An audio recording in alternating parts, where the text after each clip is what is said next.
여러분 안녕하세요. 안녕하세요.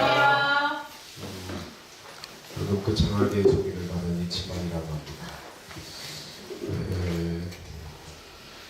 한국교회사 특강 오늘 여기 와서 이제 수강하는 분들이 어떻게 구성이 되어 있다를 알게 됐습니다. 그래서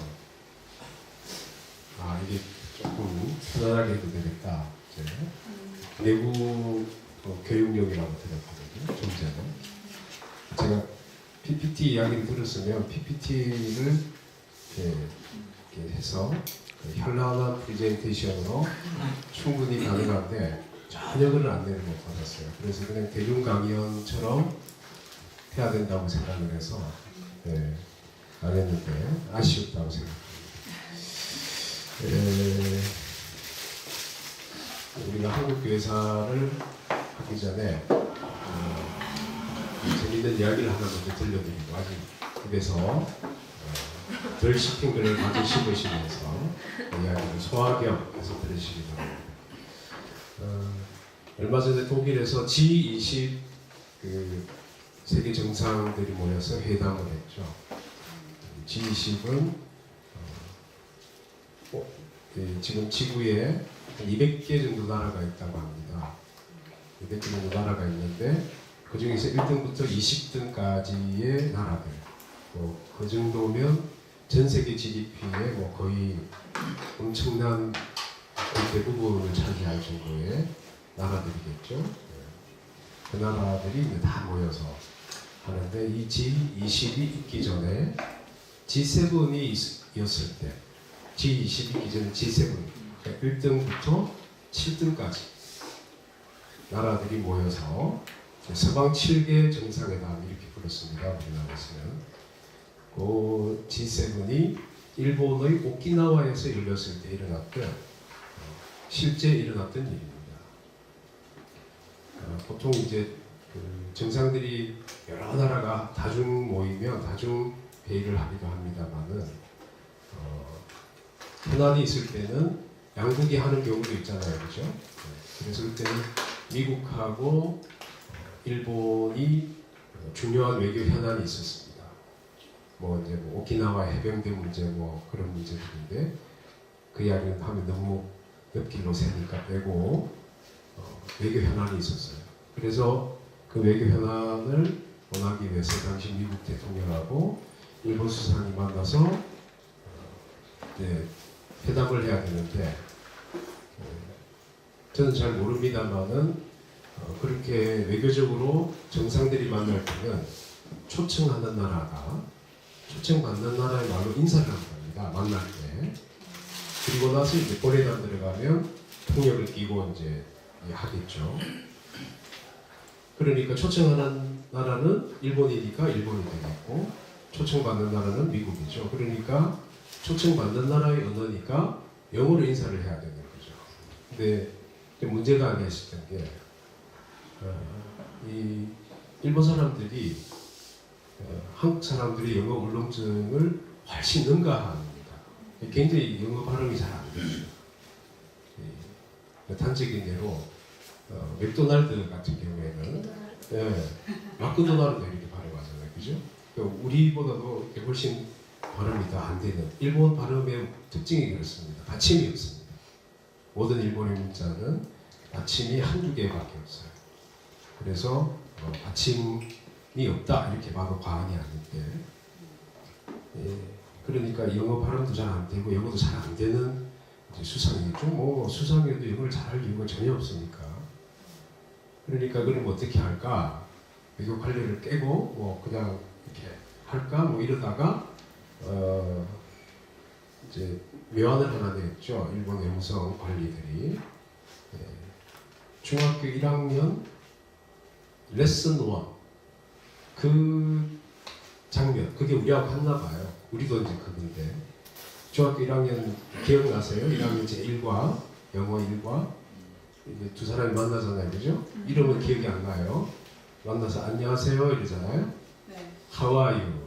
그죠? How are you? 이렇게 하면 상대방이 뭐라 그럽니까? I'm fine, thank you, and you 이렇게 하지 않습니까? 그러니까 일본 수상이 만나서 하와이라고 인사를 하고, 그러면 미국 대통령이 매우 유창한 영어 발음으로 I'm fine, thank you, and you 라고 하면 일본 수상이 me too 라고 한다. 뜻은 아내들 여러분 다 여기 계신 분들은 아실 겁니다. 당일이 됐습니다. 그랬는데 이제 이렇게 수상하고 외교 관료들이 이렇게 딱 대기하고 있는데 리무진이 딱 도착을 하고 문이 열렸습니다. 그리고 클린턴 대통령이, 당시 대통령이 클린턴이었어요. 클린턴 대통령이 문을 열고 탁 내리는데, 여러분 기억하시겠죠? 클린턴 대통령이 미국 대통령 중에서 키가 크고 핸섬하게 생겼잖아요. 그렇죠? 항상 TV에서 보던 약간 연예인 필이 나는 핸섬한 대통령이 딱 내리니까 일본 수상이 순간 첫 마디가 생각이 안 나요. 첫 마디가 뭐였죠? 하와이, 안녕하세요 했잖아요.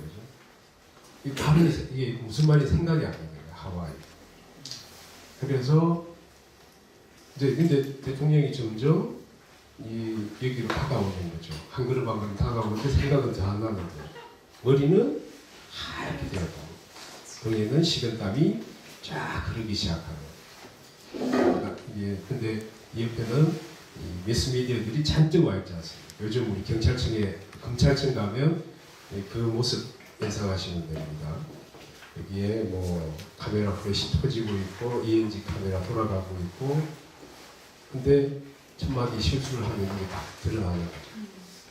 그런데 이제 클린턴 대통령이 딱 와서 악수를 딱 청하면 이제 말을 해야 돼요. 악수를 하는 순간 말을 딱 해야 되는데 그때가 생각이 안 났어요.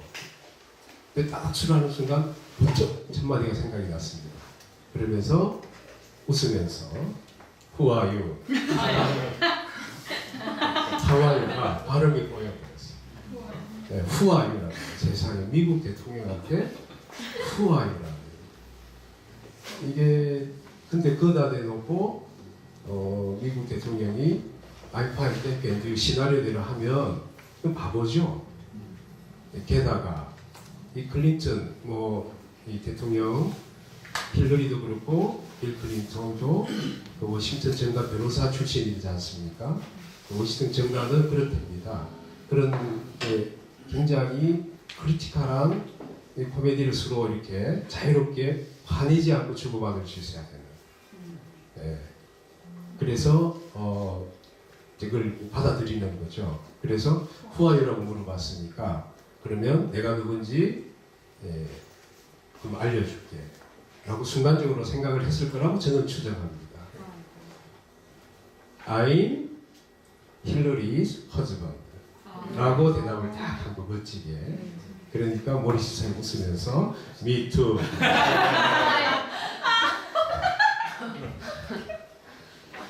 그래가지고 힐러리가 바람을 피우는 것을 클린턴이 알아버렸어요. 그래서 돌아가서 루인스키하고 맞바람을 피운 이야기는 제가 지어낸 이야기입니다. 이 이야기를 왜 드리냐면 한국 교회사를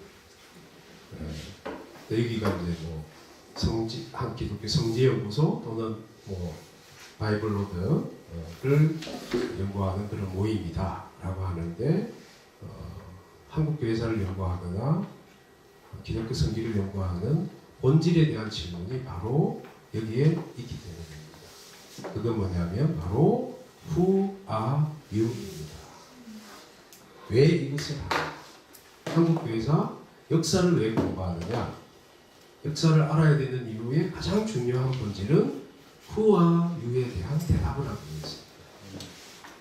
누군가가 우리에게 당신 누구야 그러면 저는 이치만입니다라고 말한다고 해서 나를 설명한 것이 되지 않죠.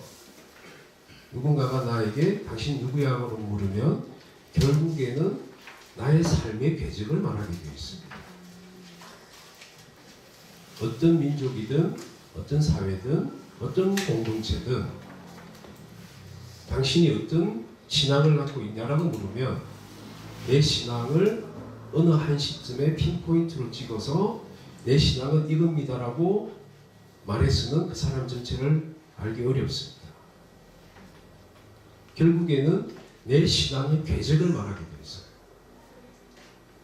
우리가 그리스도인이고 우리가 그리스도인으로서 살아가고 우리가 역사를 공부한다라고 했을 때 가장 중요한 질문은 바로 Who are you? 라고 하는 질문이고 그것에 대한 대답입니다. 이 질문은 사실은 매우 오래전에 거슬러 애초부터 출발한다고 저는 생각합니다. 여러분 성경을 읽으시면서 혹시 잘 아실 거라고 생각합니다. 마태복음 또는 마가복음 이런 데 기술되어 있는 예수님께서 헤르몬산에 가셨어요.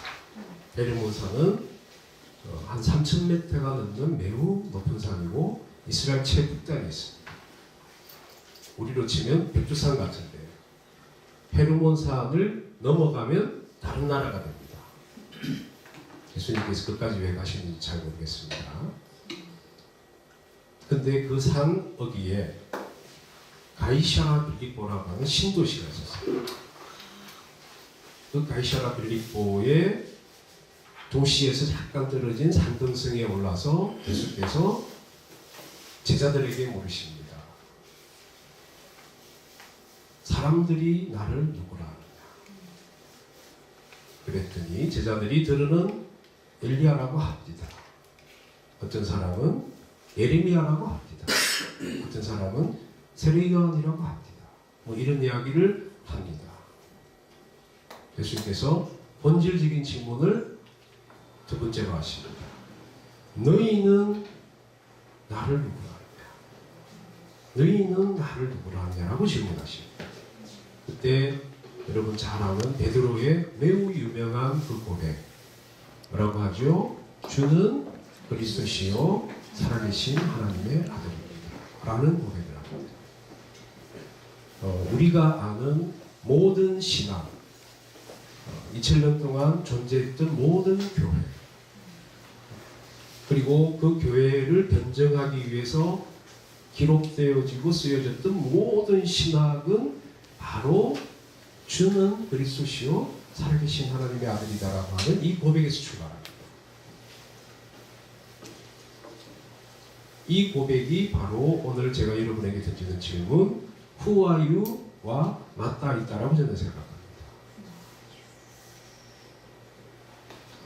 우리 한국교회는 2000년간의 많은 지역 교회들이 있었습니다. 그렇죠? 많은 선교의 결과물들입니다. 그런데 유독 한국교회를 알면 알수록 한국교회 특히 초기 부분을 공부하면 알수록 매우 놀라운 사실들을 발견합니다. 2000년 동안 어떤 지역교회도 없었던 정대미문의 복음 전례 사건들이 여기서 발견되기 때문에 PPT가 딱 있으면 딱 좋은데 없습니다. 이게 여러분 상상하실 존 로스라고 하는 분이 계십니다.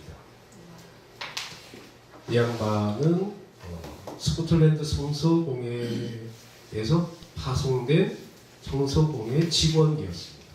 근데 목사가 보통 그 직원이기도 하고 그리고 성서공회가 뭐 우리나라에서도 그랬습니다만은 주로 하는 일이 뭐냐면 간단하게 말해서 성경을 보급하는 일입니다. 약간 순화시켜서 표현한 거죠. 조금 직설적으로 표현하면 성경을 파는 일입니다. 성경 판매가 가장 주된 목적이에요. 그러니까 스코틀랜드 성서공회가 만주 지역의 총판 책임자로서 로스를 임명했습니다. 물론 그 전에 로스는 산덤성에 파송되었다가 거기서 알렉산더 윌리엄슨이라고 하는 같은 스코틀랜드 성서공회 파송 선교사인 그분으로부터 토마스 목사의 죽음에 대해서 듣습니다. 대동강에서 죽었던 그 이야기는 오늘은 생략하겠습니다. 제너럴 시모노 사건을 전해 들은 로스 목사는 이 조선에 대한 선교의 열망을 갖게 됐어요. 조선을 근데 갈 수 있는 방법이 없어요. 특히 거기에 산동성, 특히 위해라고 하는 지역에는 5번에 걸쳐서 조선조가 가톨릭 신자들을 박해를 했는데 대규모 박해만 5번입니다. 크고 작은 박해라면 부지기수로 많았겠죠. 그 박해를 피해서 배를 타고 중국 땅으로 넘어와서 살던 사람들의 마을이 있었습니다. 그 사람들의 자기 조국에 대한 기독교를 금교하고 박해를 받은 이야기를 들으면서 기독교가 금교이구나.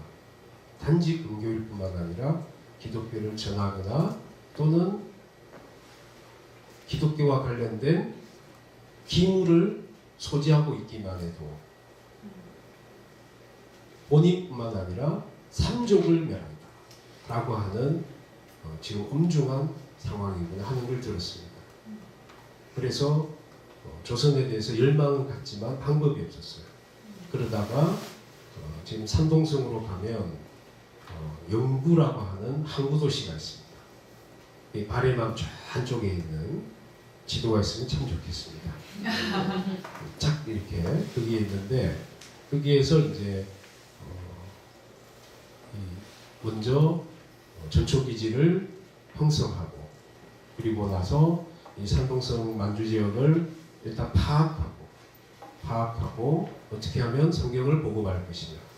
성경을 보급하는 것이 성서공의 직원인 목사로서 복음을 전하는 일이었기 때문에 최선을 다하는 과정에서 재밌는 소문을 듣습니다. 영구에서 한 150km 정도 떨어져 있는 곳에 고려문이라고 하는 책문이 있는데, 책문은 이제 목책할 때 그 책입니다. 그러니까 목책에 문이 있다라는 거죠. 그러니까 오늘날로 치면 판문점 같은 겁니다. 그러니까 중국과 조선의, 청과 조선의 국경이 우리는 지금 의주라고 생각하거든요. 의주하고 압록강, 백두산, 두만강. 근데 사실 거기가 압록강에서 한 7, 80km 떨어져 있어요. 거기 고려문이. 거기가 지금 이제 중국 땅이 되어 있습니다만은 거기가 책문이라고 하는 데가 있습니다. 거기가 압록강과 그 사이는 진공 상태였어요. 어떤 나라도 행정력이 미치지 못하게 되어 있다. 그렇게 청과 조선이 조약을 맺었습니다. 그러니까 청도 조선도 그쪽이 이제 그 사이에는 아무것도 없죠. 뭐 도적대만 있거나 아니면 청나라나 조선에서 노예들이나 이런 사람들이 도피해서 살던 지역권. 우리가 그거를 간도라고 불렀습니다. 간도라고 불렀던 지역입니다. 여튼 그 책문에 1년에 3번 내지 4번에 걸쳐서 장이 열린다. 거기에 조선 상인들이 온다. 이제 로스가 그 이야기를 듣고 거기 가면 조선인들 만날 수 있다. 조선인들을 만나러 갔던 거죠. 그때가 1874년 제1차 방문이었습니다. 갔는데 처음에 가서 이제 성경을 판매한다라고 하는 거는 우리가 물건을 판매하는 것과 맞아요. 뭐 홈쇼핑 같은 그런 거라고 여러분 연상해 보십시오. 홈쇼핑 하면 이 제품에 대해서 설명할 거 아닙니까? 이 제품은 어떤 장점이 있고 이 내용이 뭐고. 자, 그러면 성경책을 여러분 판다고 생각해 보십시오. 옛날에는 성경책이 66권 합본으로 되어 있지 않았어요. 그래서 마태복음은 마태복음, 마가복음은 마가복음 낙본으로 되어 있었습니다. 자, 마태복음 한 권을 판다고 생각해 보십시오. 이 한 권을 팔면 시리즈로 이렇게 팔 수가 있을 수도 있습니다. 뭐 창세기 같은 건 2권으로 분권이 되어 있었고요. 우리가 아는 뭐 60장, 50장 넘어가는 성경들이 지금 분권이 되어 있었어요. 그러니까 이제 마태복음을 판다 그러면 이 마태복음을 팔려면 어떻게 해야 됩니까? 결국은 책 내용을 이야기를 해야 되죠. 책 내용을 마태복음 안에 있는 내용을 이야기를 하는 것을 여러분 한번 상상을 해보십시오. 그게 뭐라고 볼 수 있어요? 오늘날 우리 느낌으로 보면 설교죠, 설교. 설교하는 거예요. 물론 예화를 드리거나 뭐 이렇게 하진 않지만 성경에 있는 엑기스를 말하기 때문에 결국은 판매하는 행위는 성경을 전하는 내용입니다. 판매하기 위해서는 그 엑기스를 설명해야 됩니다. 이제 막 그렇게 중국 뜨듬뜨듬 로스가 중국말을 가지고 이제 하는데 조선 상인들이 왔다가 이거 뭐 이렇게 수입해서 돈 되는 게 아니기 때문에 대부분의 조선 상인들은 다 지나갔는데 한 이 조선인이 가만히 그것을 듣고 있는 거예요. 듣고 있다가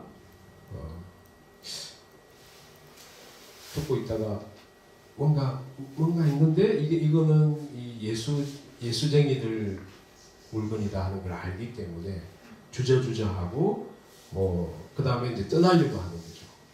그랬더니 로스 목사가 그 50대 정도 되는 중년의 상인에게 훈화진언이라고 하는 책을 줍니다. 훈화진언. 훈은 교훈할 때 훈이고 아는 우리 아동들 할 때 거 압니다. 그러니까 아동들을 훈계하는 진언, 진리의 말씀. 훈화진언이라고 하는 책을 그게 선교사들이 중국에서 중국 아이들을 상대로 전할 목적으로 그 책을 아주 얇은 걸 지었습니다. 거기에는 당연히 성경의 중요한 내용과 기독교의 아주 기초적인 교리들을 적어놓은 상상해 보면 이 훈화진언 내용은 사형리는 너무 단순하죠. 사형리까지는 아니다 할지라도 그냥 어린이 성경치고는 조금 내용이 더 심플해요. 교리도 들어가 있고 여튼 그런 책을 한 권을 이렇게 선물로 줍니다.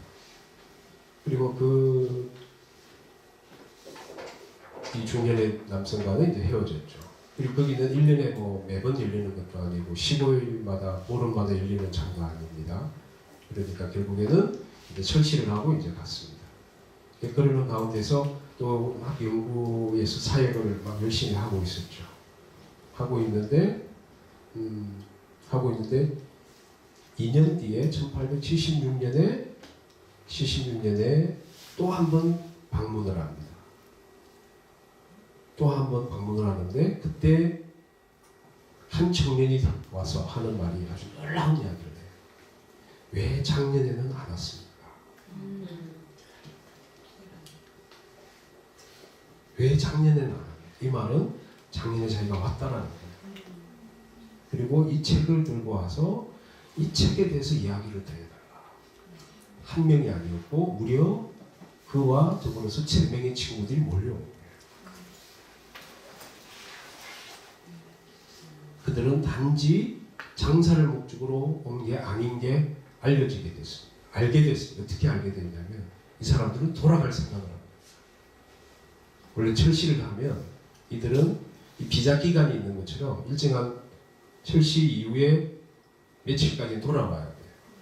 그러지 않으면 국법에 의해서 본인뿐만 아니라 그 가족이나 또는 상인 집단의 제재를 받습니다. 근데 이 4명의 청년들은 이미 그 모든 걸 각오한 듯 한 겁니다. 로스 목사는 그때는 그게 무엇을 의미하는지 몰랐습니다. 그리고 이들이 세례를 받거나 본격적으로 기독교인으로서 뭔가를 하기에는 부담이 너무 많이 되는데 그거는 한국으로 돌아갈 경우는 순교와 연결되어 있기 때문에 그건 우리가 웬만한 그거로는 쉽지가 않습니다. 이 사람을 죽음으로 내보는 셈이거든요. 그래서 이들이 그냥 감정에 휩싸여서 그렇게 결단할 일이 아니다 라고 해서 이들을 오히려 채용을 합니다. 그래 좋다. 당신들하고 내하고 같이 우리가 성경을 공부해보자.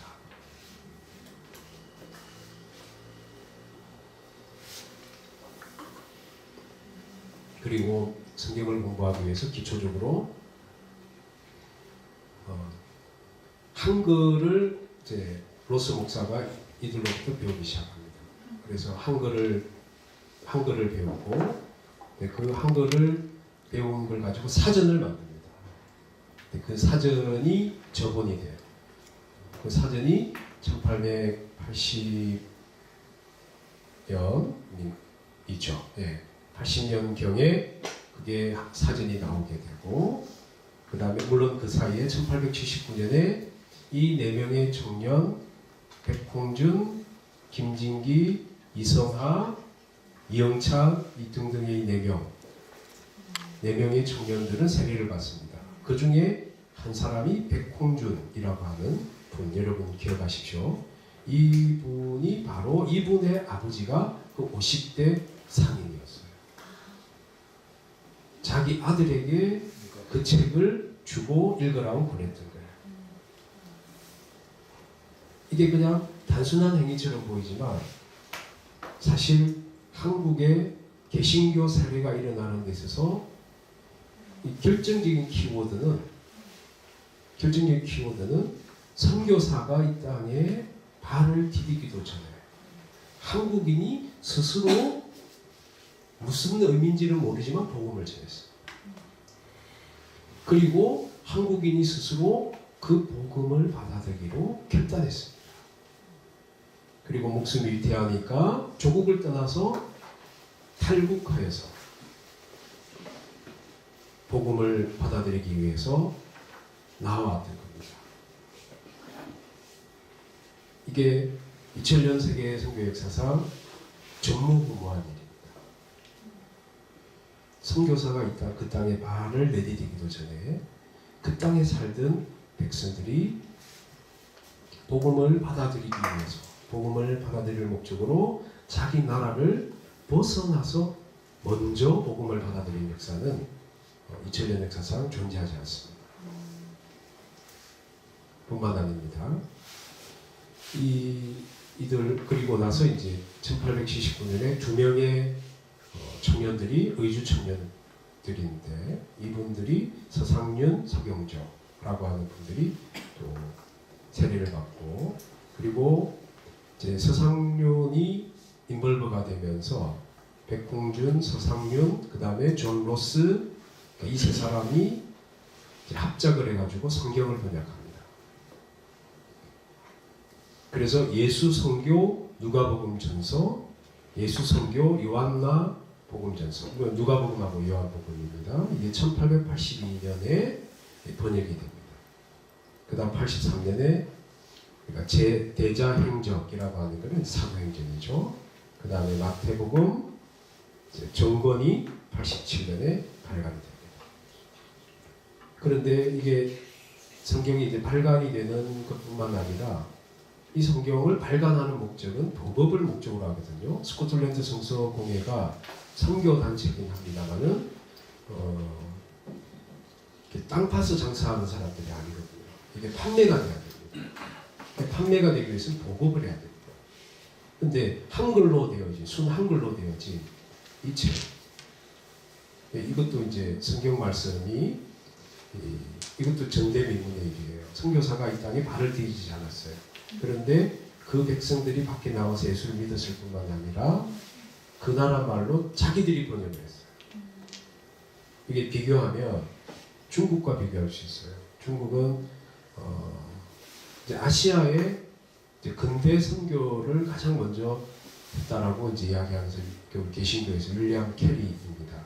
아시아 선교를 가장 먼저 한 사람은 더 거슬러 올라가면 뭐 우리 당나라 시대까지 거슬러 올라갈 수 있어요. 그런데 이제 근대 선교는 이제 윌리엄 캐리라고 보고 이제 1780년에 있고 그 윌리엄 캐리가 런던으로 돌아가서 이제 만든 게 런던 선교회입니다. 거기서 이제 선교사들을 초교파로 만들어서 선교사 훈련해서 길을 보내자라고 하는데 이제 선교사를 보내릴 때 이때 런던 선교회의 이 선교 원칙이 개신교에 결정적인 영향을 미치는데 그게 뭐냐면 성경을 그 나라 말로 번역한다. 이건 굉장히 놀라운 일입니다. 성경을 그 나라 말로 번역한다라는 것은 오늘날 우리에게 너무나 당연하지만 당시에는 성경을 그 나라 말로 번역하는데 딱 그때 당시로 돌아가면 그래? 그러면 그걸 누가 봐? 누가 사봐? 굉장히 비싼 거거든요. 인쇄 비교하다가 그걸 누가 살 거야? 그 나라 말로 번역을 한들 누가 살 거며 그리고 이걸 어떻게 할까요? 왜냐하면 거의 80%가 문맹이기 때문에 번역해봤자 소용이 없습니다. 어떻게 할 거야?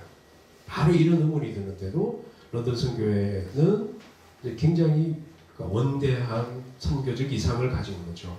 그 나라 말로 성경을 가지고, 즉 하나님의 말씀을 그 나라 말을 알기만 하면 다 읽을 수 있게끔, 이게 굉장히 중요한 이 종교혁명이고 의식혁명이기도 합니다. 우리가 뭐 독일어 같은 경우, 오늘 근대 독일어를 기초한 게 오늘이죠. 오늘 빵빵빵 비텔베르그의 루트가 95mm 반방을 하면서 바르트부르크 성에서 이제 독일어 번역을 하거든요. 그 독일어 성경이에요. 그 독일어 성경이 오늘 근대 독일의 중요한 역할을 하는, 이거는 뭐 성경은 우리가 아는 하나님의 말씀 복음이기도 하지만은 사회, 정신, 문명 뭐 이런 여러 가지 영역에서 성경은 엄청난 영향력을 가지고 있는데, 런던 선교회 그 원칙을 가지고 있었어요. 근데 그 원칙을 이제 대로 이제 중국의 선교사가 처음으로 파견이 됩니다. 1807년에 로버트 모리슨이라는 사람이 이제 중국에 파견이 돼요. 파견이 되는데 이 사람이 1907년에 중국 땅에 와서 여러 군데서 이 사람은 오기 전에 중국어를 좀 익히고 옵니다. 좀 익히고 와요. 런던 선교회가 중국에 선교하니까 중국 선교사는 중국어를 익혀야 된다 하는 원칙을 가지고 있어서 중국어를 좀 익히고 옵니다. 1807년에 선교를 거의 못하고 이 사람이 그냥 여기저기 취업을 했습니다. 그 중에 하나가 동인도의사고, 또 이제 동인도의사는 이게 뭐 아편을 취급하고 막 이래가지고, 그래서 이제 자기 혼자서 말라카까지 내려와가지고 지금 싱가포르의 조금 위쪽에 말레이시아 쿠알라룸푸르 그 바로 그 근방을 해역을 말라카 해역이라 그러는데 그게 항구가 있었어요. 그리고 그쪽에까지 내려와서 거기에 있는 중국 사람들을 상대로 이제 뭘 하다가 잘 안 됐어요. 그때 성경을 번역한 그게 1819년 그리고 1823년 그렇게 중국어 성경이 나오게 됩니다. 신천성서라는 성경이. 그러니까 처음으로 와서 12년 이상 지나야, 선교사가 그 땅에 와서 12년 이상 지나야 이게 번역이 됐는데, 그것과 비교해 보십시오. 우리 같은 경우에는 엄청난 놀라운 일이 벌어졌던 거죠. 그래서 이 성경이 이제 만들어졌고, 이게 보급이죠. 보급이 됐는데 또 놀랍습니다. 먼저 김청송이라는 사람이 있어요. 김청송이라는 사람이 여기는 없네, 자료에는 없습니다만은, 김청송이라는 사람, 이 사람은 많은 사람이라면 그 인쇄를 그 중국에 지금 우리가 한자로 신양이라고 하는 선양이라고 읽는 그 중국에서 굉장히 큰 만주에 있는 도시가 있어요.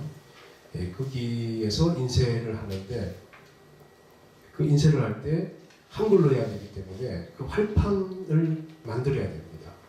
그런데 옛날에는 우리 빨래판 같은 그런 크기의 나무 판때기에다가 글자 한자 한자를 이렇게 조판을 했었어요. 조판을 했고, 근데 그 글자 하나하나를 한글이니까 중국 사람들이 못해. 한글을 아는 한국 사람이어야 돼. 한국 사람을 고용을 했죠. 스코틀랜드 성서공회가.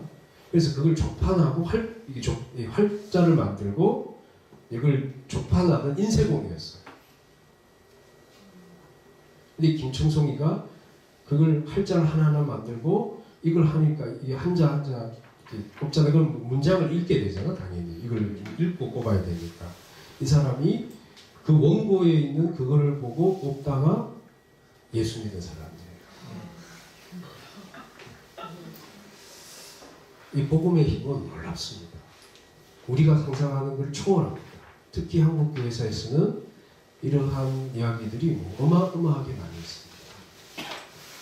그거 꼽다가 은혜 받고 예수 믿고 그런 사람인데, 이 사람이 주로 지방현이라고 하는 북두산 이쪽에 지금 옛날 고구려 수도였던 국내성 그 근처에, 그게 간도 땅이거든요. 그 간도 땅에 도망 나와 있던 조선인들이 많이 있었습니다.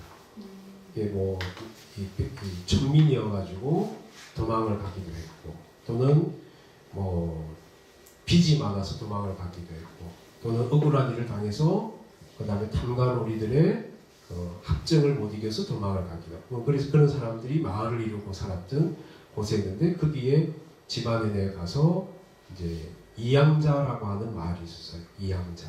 이양자라는 마을의 공동체를 형성을 합니다.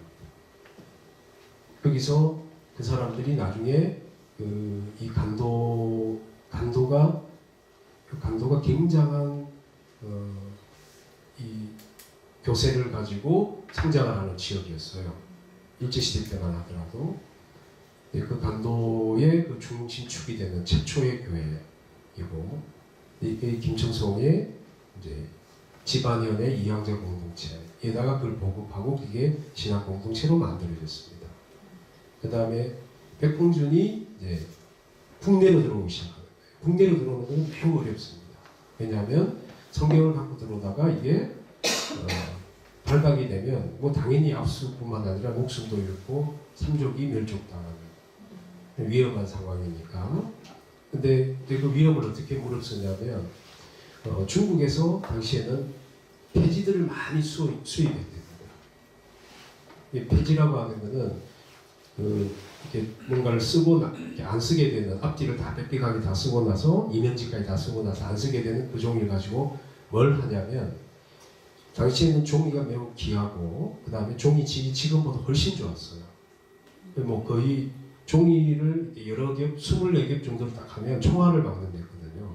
흥선대원군의 배면갑이라고 하는 그 방탄복이 있어요. 그게 24겹을 딱 압축하니까 총알을 막아냅니다. 종이가 지금보다는 상상을 초월할 정도로 고퀄리티입니다. 그게 닭종이를 천연 옛날 제조 방식 그대로 하기 때문에, 그러니까 이 종이가 다 쓰고 나서 어떻게 하냐면 벽지로 사용했어요. 벽지나 문풍지로. 문풍지를 깨끗하게 하얗게 이렇게 하는 것은 굉장히 부잣집이고 양반집이에요. 그런 사치를 할 수가 없어요. 그러니까 다 그런 폐지를 가지고 했는데, 이제 그 폐지들, 이 성경을 이렇게 끈을 푸는 거죠. 옛날에 그 한문 성경 이런 거 떠올리시면 됩니다. 끈으로 묶여 있잖아요. 그거를 풀면 이렇게 길쭉한 이렇게 종이가 있습니다. 그 종이들을 그 사이사이에 집어넣는 거예요. 폐지 더미들 같이. 그거 뭐 일일이 보지 않은 전수조사는 하는 모릅니다. 그렇게 해서 이제 그거를 몇 짐을 갖고 들어와서 그걸 일일이 다 빼가지고 그걸 순서에 맞게 해가지고 그걸 다시 이제 장정을 해서, 그리고 그걸 또 이제 성경을 읽고 보급하고 하는 그런 놀라운 일을 하고, 그 다음에 서상윤이라고 하는 이분은 아주 더 대단합니다. 한양 바로 그 밑에까지, 그게 황해도 소래라고 하는, 황해도 소래라고 하는 이곳에 그 반포를 하고 보급을 해서 공동체가 형성이 됩니다. 그래서 황해도 소래 공동체는 나중에 세문안교회, 그 교회들이 거의 세문안교회 교인이 됩니다. 최초의 조직교회라고 말하는. 그러니까 의주 같은 경우에는 평안도가 기독교세가 엄청났습니다. 특히 평양 같은 경우에는 평양은 동양의 예루살렘이라고 할 정도로 그 교세가 엄청났어요. 딱 해방되는 해, 1945년 해방되는 해에 크리스찬들이 2천만 중에서 크리스찬이 50만 있었습니다. 50만 있었는데 30만 명이 평안 남북도 황해도에 있었어요. 엄청나죠, 이거는. 그 사람들이 다 올라가서 내려온 거예요. 해방되던 해에 일제가 집계한 그 종교 통계입니다. 해방된 그 해에 44년까지겠죠. 그리고 45년의 통계이니까. 그만큼 거기에 이 의주 공동체가 중요한 역할을 합니다. 그렇게 되어지는 이 세 과정에서 우리가 알 수 있는 것은 선교사가 안 들어왔는데 이 땅에 그 비선교지 백성이 나가서 예수 믿고 세례받고 성경 번역하고 그리고 본인들이 성경 들고 자기들이 선교하러 들어온 거예요. 2000년 세기의 선교 역사상 이런 일이 없습니다. 이게 북방루트입니다. 이게 우리가 이 한국에 성경이 들어오는 두 가지 루트가 있는데 북방 루트하고 남방 루트가 있습니다. 이게 이제 북방 루트에 대한 이야기입니다. 근데 이 북방 루트가 어디서부터 올라오기 시작하냐면 말라카예요. 그러니까 동남아시아부터 이렇게 중국을 거쳐서 이렇게 올라오시는 이렇게 루트. 근데 또 하나가 남방 루트가 있습니다. 그게 바로 이제 이수정입니다. 이수정 이야기는 이제 뒷이야기가 굉장히 많습니다만은 앞으로 해야 될 이야기가 많으니까 어떻게 할까요? 이걸 오늘 준비한 걸 그냥 스킵하듯이 지나가면서 그냥 한번 훑고 지나갈까요? 아니면 한 시간 될 때까지 조금 디테일하게 하고 갈까요? 두 번째, 시간 될 때까지 좀 디테일하게. 그게 훨씬 더 재미있을 것 같아요. 재미있는 이야기가 사실 스킵하는 그 부분에 이 전체를 훑는 거는 이거 여러분 읽으시면 됩니다. 읽으시면 되니까.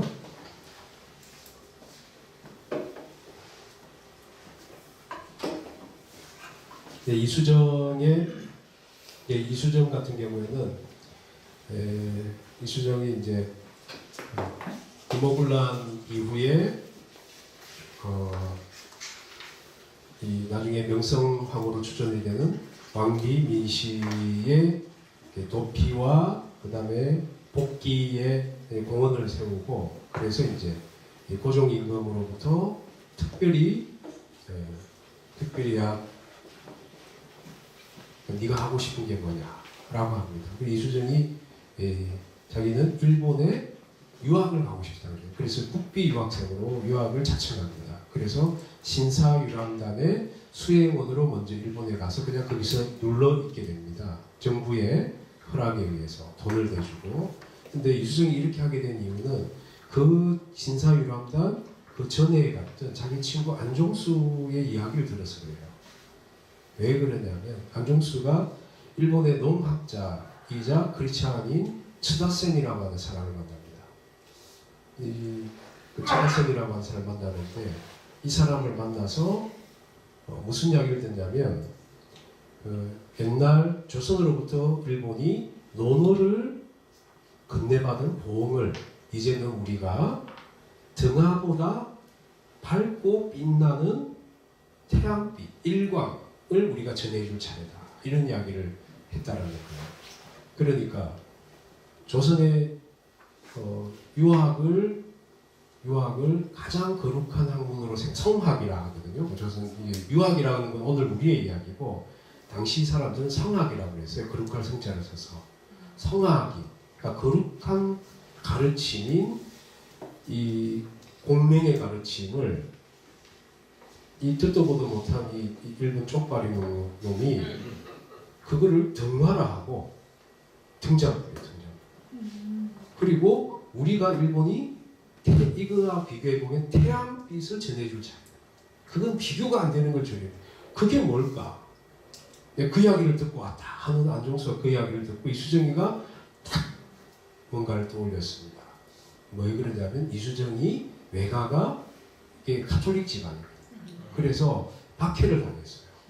이수정이 어렸을 때 그 어머니 쪽 그 가문이 원래 둘 다 아버지 어머니 다 양반 가문인데 박해를 받았습니다. 그러니까 이수정은 겉으로는 뭐 전혀 내색을 안 했지만 이 기독교에 대한 굉장한 끌림이 있었죠.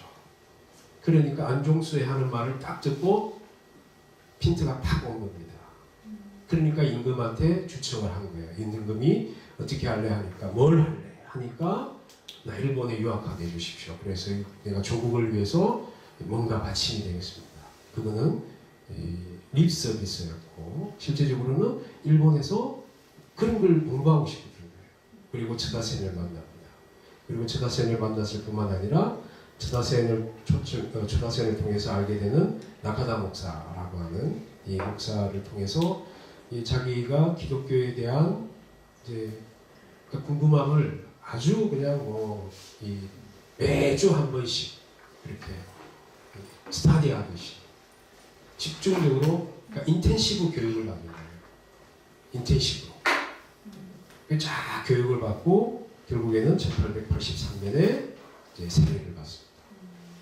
세례를 받을 뿐만 아니라 세례를 받자마자 당시에 이러저러한 이유로 동경에 와 있던 조선인 청년들을 전도하고 공동체를 만듭니다. 근데 참 안타깝게 그 공동체의 실체가 오늘날 알려져 있지 않아요. 참 안타까워요. 네, 우리가 최초로 이제 일본의 조선인 공동체가 생긴 거는 이 연동교회의 교인이었다가 이제 목사 안수를 받고 넘어가는 김정식 목사님이거든요. 김정식 목사가 그 제일 조선인, 제일 일본 땅에 있는 조선인들의 공동체를 만드는 게 기록으로 확인될 뿐, 사실 이수정의 이 공동체가 하게 되면 좋겠는데 이거는 이렇게 굉장히 많은 사람이 노력을 했지만은 아직까지 밝혀지지 않는 게 안타깝습니다. 그리고 이제 이수정이 1883년에 또 하나의 사건이 있습니다. 83년과 84년에 이수정과 한국교회는 굉장히 중요한 일들이 일어나는데요. 이수정이가 83년에 일본의 당시는 기독교인들이 전체가 다 모였던 그러한 시간이 있었어요. 대침묵회, 그러니까 기독교도 대침묵회 해가지고 1년에 한 번씩 몇 명 안 되니까 크리스찬들 중에서 몇 명 안 되는 크리스찬들이 딱 모여가지고 서로 이제 확인도 하고 뭐 이런 자기 신앙 이야기를 나누기도 하고 뭐 그런 시간이 있었어요. 그때 이수정이 초대가 됩니다. 이수정은 일본어를 꽤 잘했어요. 당시만 하더라도. 그래서 기도를 하라고 부탁을 받았어요. 근데 이수정이 기도를 했는데 일본말로 안 하고 한국말로 했어요. 당연히 못 알아들었지. 한국말로 기도하고 아멘 하니까 다들 이제 뭐 아멘 하니까 끝났구나 해서 아멘. 우리 왜 그럴 때 있잖아요, 그죠?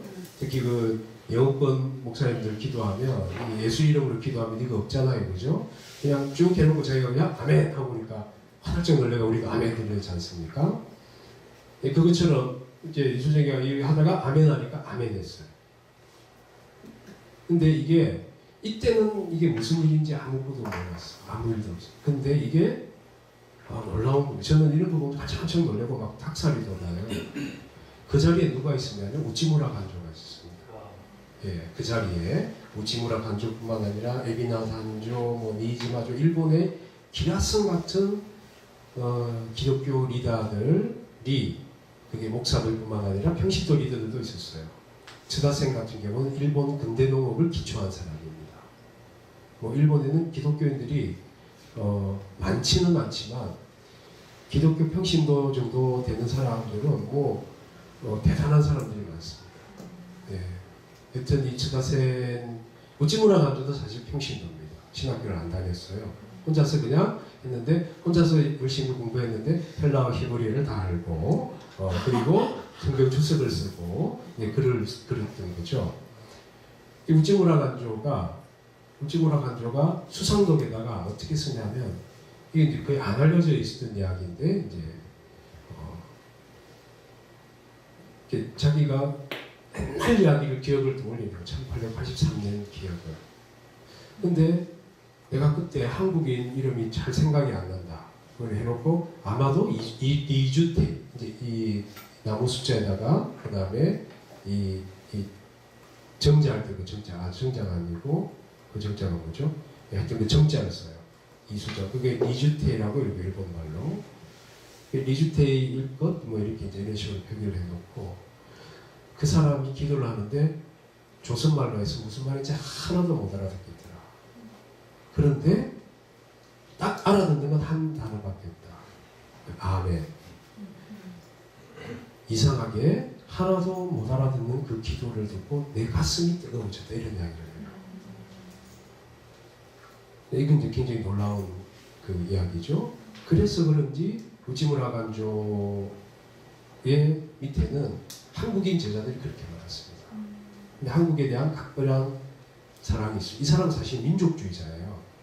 이 사람이 우리가 잘 아는 이제 아주 고결한 신앙인입니다. 근데 이 사람은 제의가 두 개입니다. 첫 번째 제의는 지저스죠. 또 하나의 제의는 체펜이에요. 이 사람은 철저한 민족주의자예요. 자기는 신앙인으로서 민족을 사랑하는 때였어요. 예, 그리스도인으로서 민족을 사랑하고 우리가 아는 이데올로기적 민족주의가 아니고 그리스도인으로서 민족을 사랑했어요. 그러니까 이제 일본인 중에서도 당시에는 뭐 그 사람 불경제로 해가지고 그 일본에서 가장 좋은 엘리트 고등학교에 선생하다 쫓겨나고 그래서 평생을 이제 가난하고 그러나 문필가로서 이름을 날렸기 때문에 제자들은 되게 구름처럼 많이 몰려들고 했지만 여전히 우치무라 간조가 그런 민족주의자였던 사람임에도 불구하고 그 밑에는 한국인 제자들이 많습니다. 우리가 아는 함석봉, 김교신, 뭐 이 등등의 이 기라성 같은 이런 사람들이 한국인 제자들이 있었습니다. 여튼 이 83년에 이 기도문을 이수정이 번역을 해가지고 투고를 합니다. 그래가지고 1884년 3월에 이게 미국 선교사들이 주로 보는 잡지에 실려요. 그 기도문이. 그 기도문과 자기가 그 내용이 뭐냐면 조선에 선교사를 보내주십시오. 조선에 선교사를 보내주십시오.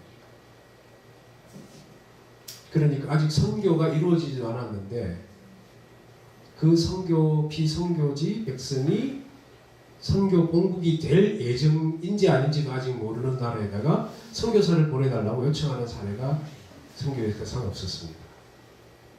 또한 이제 84년에 이수정의 성경, 이수정이 이제 성경을 번역해서 84년에 번역을 해가지고 85년 2월에 이게 딱 출간이 됩니다. 이때 이 85년 2월에 출간되었을 때 이때 일본 땅에는 매우 의미 있는 사람 미국인들이 몇 명이 있었어요. 그 첫 번째가 언더우드고 두 번째가 아펜젤리였습니다. 아펜젤리가 2월 달쯤에는 미국을 떠나서 일본 요코하마에 도착했어요. 그리고 이수정의 이 책은 요코하마에서 발간이 됐기 때문에 요코하마에서 나오자마자 따끈따끈한 마가복음 전서를 입수를 했고 그 다음에 85년 4월 5일 그날이 부활절입니다. 제물포 땅에 선교사들이 안수받은 선교사들이 처음으로 들어옵니다. 예, 우리가 일반적으로 선교를 목적으로 장기 체류한 첫 번째 선교사는 알렌이죠. 선교를 목적으로 장기 체류한 알렌인데 84년 9월인데 그러나 이제 안수받은 선교사, 그걸 보통 이제 복음 선교사라고 합니다. 그러니까 다른 의료 선교사, 교육 선교사, 복음 선교사인데 안수받은 선교사, 복음 선교사로서는 언더드 아펜젤러가 사울을 딱 하는데 그 손에 이수정의 마가복음 전서가 들려있었어요.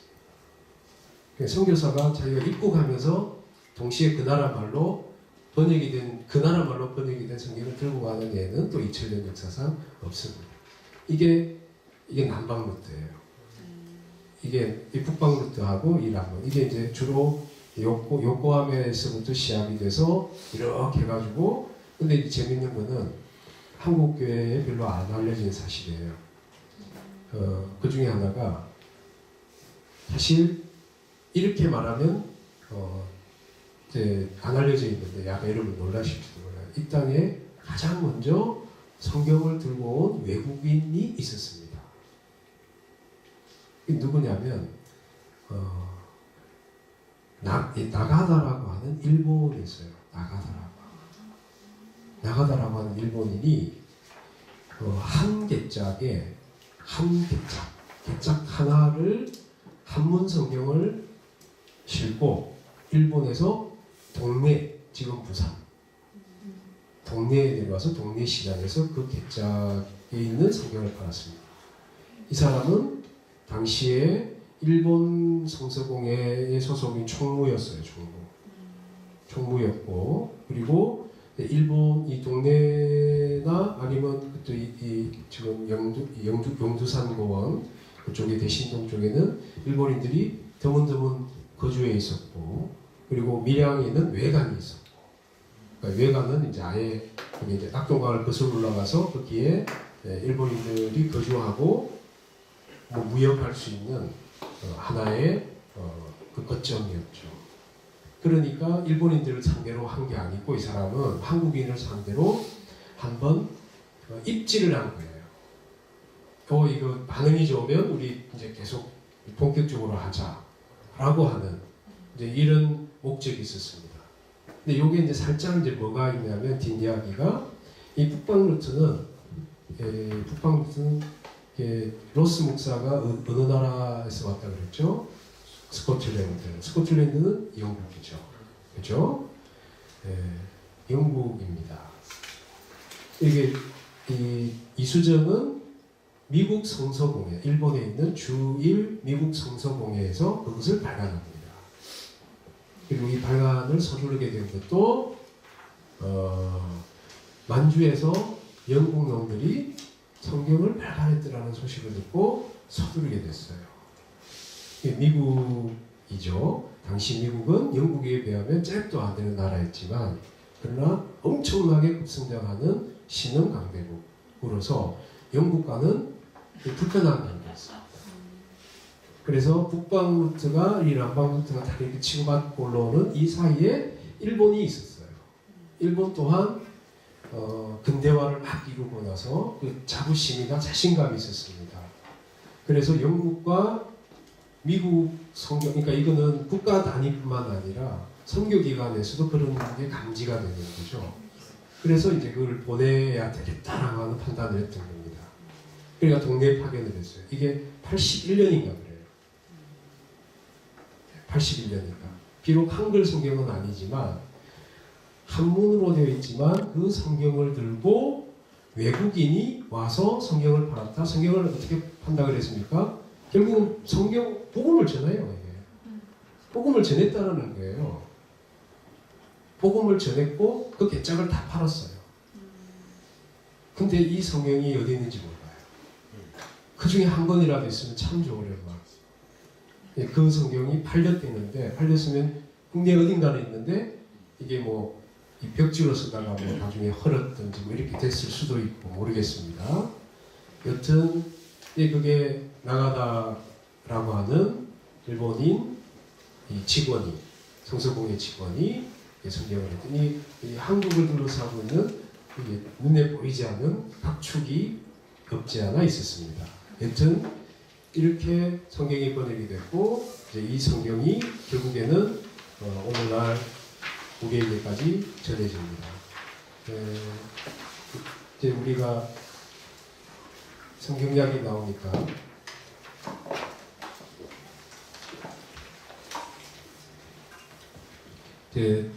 재밌는 이야기 중에 하나가 이제 여기 조금 간단하게 적어놓게 됐습니다만은 하나님의 이름에 대한 이야기. 여러분들 이제 아마 처음 듣는 분이 많으시리라 생각합니다. 우리는 하나님, 이 하나님은 너무나 딱 관념이 있어요. 알기 쉬워. 한국 사람들은 이게 너무 알기 쉬워요. 신 해도 다 알기 쉬워요. 그런데 하나님 이름은 우리가 고백하는 그 하나님과는 다르게 성경에 기록되어 있는 단어들은 처음에는 히브리어도 그렇습니다. 여호와라고 하는 것은 하나님 관념이 아니라 그거를 오늘날 이제 구약학자들은 여호의 아세르 여호에라고 해서 나는 스스로 있는 자다 또는 어떤 학자는 나는 스스로 있을 것으로 존재한다 뭐 등등으로 해석할 수 있다 라는 문장의 압축이에요. 압축. 야훼라고 발음이 될 거다라고 추정하는 여호와라고 하는 것은 사실 그게 이제 이 중국에서 그렇게 발음하기 시작했고 일본에서도 발음해서 우리도 그렇게 발음을 해버리게 됐지만 그러나 그 발음에 가까이는 야훼입니다.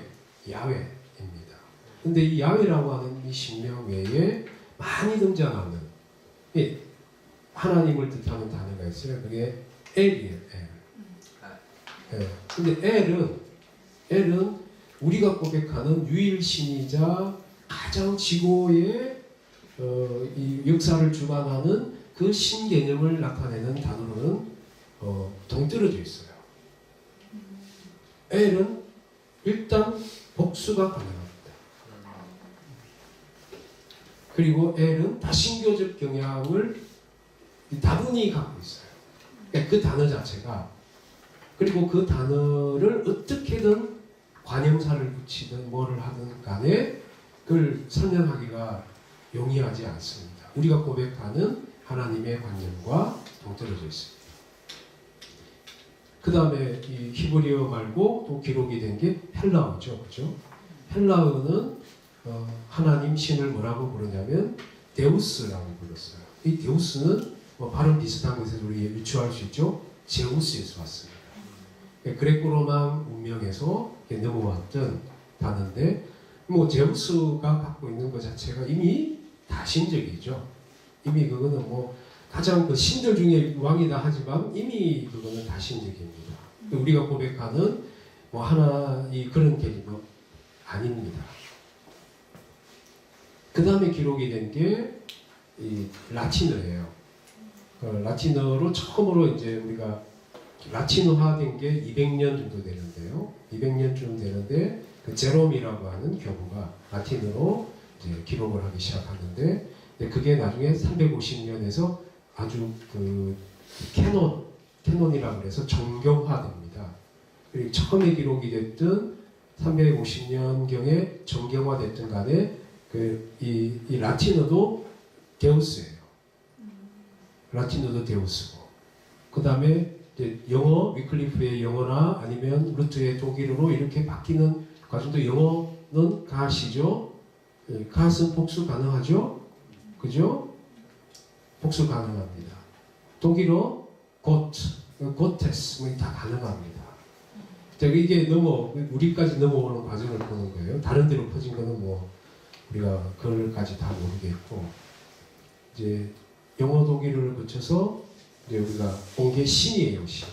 중국에서 이제 처음에 로버트 모리슨이 신천성서는 우리가 신할 때 그 신자에다가 하늘천 성서 이렇게 씁니다. 우리가 이제 성서 이렇게 하면 이제 어떤 분들은 약간 이제 좀 그 엄숙한 분들, 진중하신 분들은 왜 성경이 아니고 성서냐 이렇게 말씀을 하시는데, 제가 좀 부연을 하면 한자어에서 이럴 때 쓰는 서나 경은 같습니다. 오히려 더 중요한 책을 서라고 불렀습니다. 네, 대표적으로 사서, 삼경. 사서, 삼경은 이 사서가 이 경보다 얘기나 그 다음에 시경, 서경 이거보다 훨씬 논어, 맹자, 대학, 중용이 훨씬 더 우리를 지금 복음서예요. 이거 복음이니까 더 중요하게 생각하는 데를 서를 붙입니다.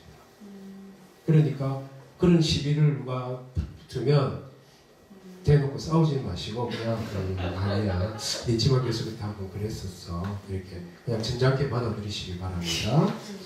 근데 그건 뭐 그런 거 가지고 따지고 싶어 하시는 분들이 있으신데 뭐 그러지 마세요 좀.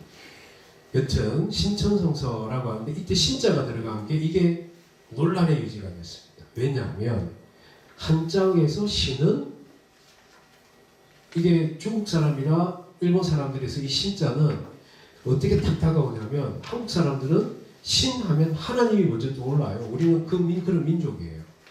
신관념이 이미 탑재되어 있는 사람이에요. 기독교적 신관념이 탑재되어 있는 민족이라 그렇습니다. 그런데 중국이나 일본 같은 경우에는 신하면 그 사람들이 어떻게 받아들이는지 이렇게 우리가 어떻게 받아들이는 걸 치환해서 말하면요, 앞에 귀자를 붙이면 돼요. 그럼 귀신. 신하면 귀신이라고 생각해요.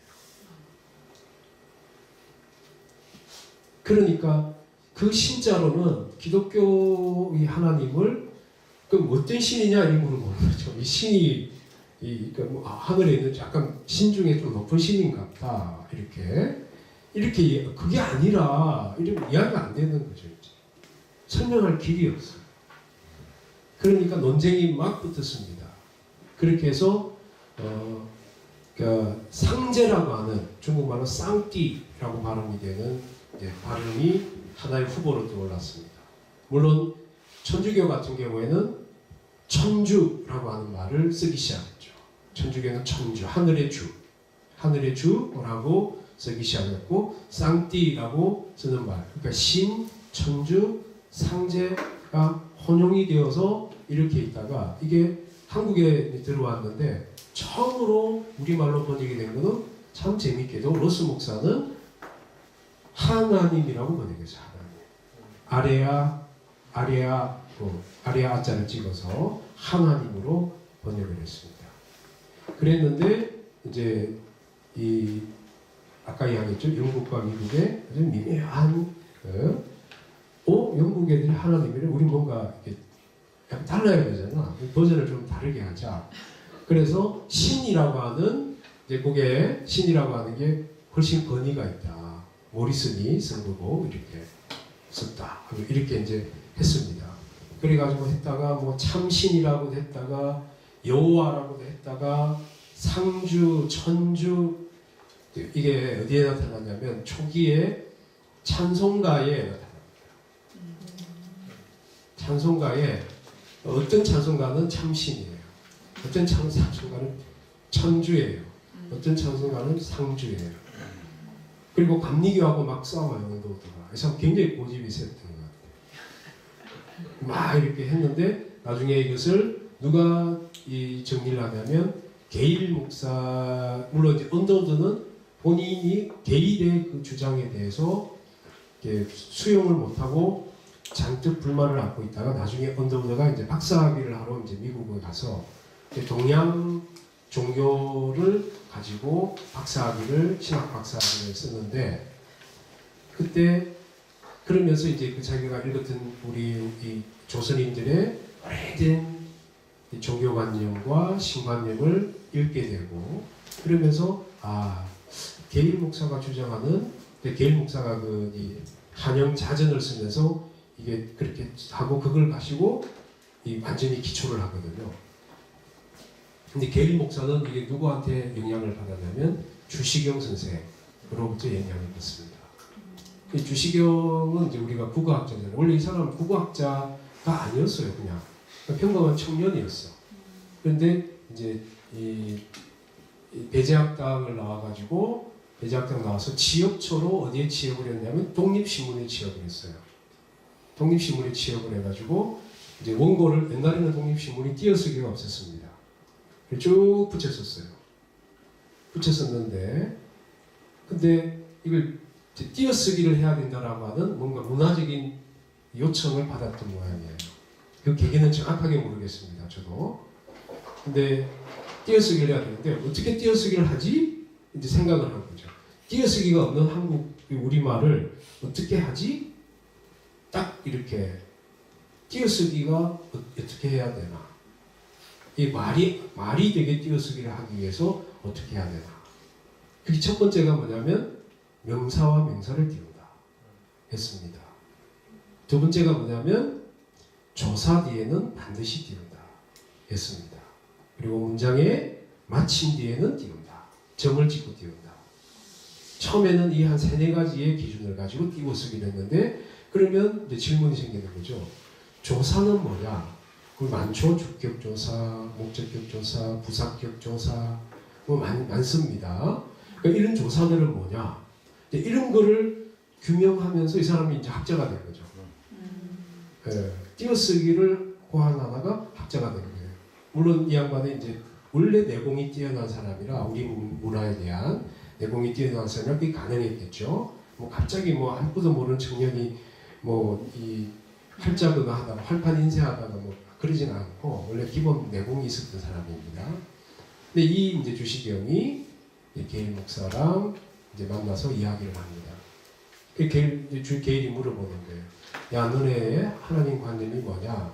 그래서 하나님이라는 이 말을 풀이하면서 첫 번째로 한이라고 하는 것, 하나님의 어원은 우리가 하나님, 하느님은 하나님, 아레아 한글, 아레아 한글이 아니고 아레아를 점 찍은 그 하나의 그거는 이제 이 음편이 일어난 거고 원래는 어원이 아레아를 찍어서 한입니다. 한. 이 한이라고 하는 이 단어가 우리 민족에 어떤 의미가 있는지를 설명을 해주는 거예요. 그게 첫 번째로 뭐냐면 우리 민족을 뜻한다. 우리 민족이 뭐라고 부릅니까? 우리가 한민족이라고 그러죠. 우리가 한자로 쓰잖아요. 이게 한민족인데 왜 한민족이지? 이런 생각이 있지 않습니까? 이 한민족이라는 뜻을 밝힐 수 있는 우리를 부르는 또 다른 민족의 이름이 있어요. 뭡니까? 에베드 있잖아. 배달의 민족. 우리는 배달하는 민족이에요. 우리 그래서 배달이 발달이 사실 배달은 그 뜻은 딜리버리가 아니고 배달은 뭐냐면 원래 어원은 박달입니다. 이거는 발다에서 왔어요. 그러니까 우리는 배달이라고 하는 건 한자로 썼을 뿐이고 원래 그것을 음차한 말하고자 하는 우리의 발음 그대로는 발다입니다. 이 밝은 것은 환한 거잖아요. 그죠? 환한 거는 어떤 거냐면 이게 거룩함이에요. 거룩함. 색깔에 우리가 흰색의 뜻이 아니에요. 그러니까 희다와 환하다는 어감상 다르죠. 그죠? 이게 희다와 환하다는 한국 사람들이 갖는 그 어감의 느낌이 다릅니다. 하나는 거룩입니다. 그러니까 우리는 우리 스스로를 거룩하다고 생각을 하는 거죠. 그래서 한민족, 우리 민족의 이름이다. 즉 거룩하다. 거룩하다라고 하는 또 하나는 한국 사람에게서 이 한이라고 하는 것은 당연히 하나다. 하나. 유일한 거다. 유일한 거다. 그리고 또 한국 사람에게서 이 한이라고 하는 것은 우리가 이제 이 뜻은 여러분들도 그레이트라고 하는 뜻이 있어요. 한이라고 하는 거. 우리 대표적으로 우리 그 대전의 순 우리말은 뭐라 그래요? 한밭이라 그러잖아요. 그게 헐대자로 지원하잖아요. 또 우리가 일상생활에서도 씁니다. 우리 뭐 이렇게 교인들 중에서 이 찬양을 잘하는 이제 교회에서는 잘 안 쓰나 모르겠다. 우리 친구들끼리 노래방 가면서요. 노래 잘하면 한 노래 하네. 그게 한이 원송을 부른다는 게 아니라 싱어송이 아니에요. 한은 뛰어나대요. 그레이트. 그러니까 크다, 빅이 아니에요. 뛰어나다, 그레이트하다, 뭐 이런 뜻이 담겨 있습니다. 그게 한국 사람들한테는 한이라고 하는 뜻이 있다. 그 다음에 이 유일, 거룩, 유일, 그 다음에 그레이트, 게다가 우리가 님이라고 하는 것은 가장 극존칭에 사용된다. 그러니까 하나님이라고 하는 것은 유일하고 또 하나 있어요. 하는 또 하늘의 약칭이다. 근데 한국 사람에게 있어서 하늘은 물리적 공간의 스카이는 아니고 당연히 그것도 있지만 그것보다도 또는 종교학적 의미의 헤븐도 아니에요. 한국 사람에게서 하늘은 뭐냐면 우리가 뭔가 나쁜 짓을 할 때 이런 말을 하지 않습니까? 내 이놈, 네가 하늘 무서운 줄 알아야지. 그때 하늘이 무섭다. 이건 무슨 뜻입니까? 이 하늘은 뭔가 나쁜 짓을 하는 사람에게 권선징악을 하는 인격 존재예요. 이 개념은 대단히 놀랍습니다. 우리가 기독교 하나님은 인격적 존재예요. 우리가 기도의 대상이잖아요. 기도를 들어줘야 돼. 그냥 이신론적인 그 신은 우리 기도를 안 들어. 기계적으로 돌아가니까. 근데 우리의 기도를 들어주고 우리의 아픔을 위해서 위로하고 우리를 위해서 치유의 광선을 보내시고 이건 인격적 존재여야 돼요. 이게 굉장히 중요한 기독교 신관념인데 우리가 하늘이라고 하는 건 권성징악이라고 하는 그 개념이 우리 안에 있어요. 그러니까 이건 이제 한국 민족의 굉장히 독특한 신관념이죠. 이 네 가지에다가 극존칭 님을 붙이는 겁니다. 이제 이런 설명을 딱 하니까 게일이 베리굿 딱 이렇게 하는 거죠. 야, 이거 기독교를 설명하는 거구나. 그러니까 이거는 하나는 복수가 불가능하잖아요. 뭐 들을 붙일 수는 있어요. 하나, 들 이렇게 그냥 쓸 수는 있지만 이 문법상 맞습니까? 아니에요. 이건 존재하지 않아요. 하나들은 없어. 하나들은 존재하지 않으니까 복수 자체가 불가능해요.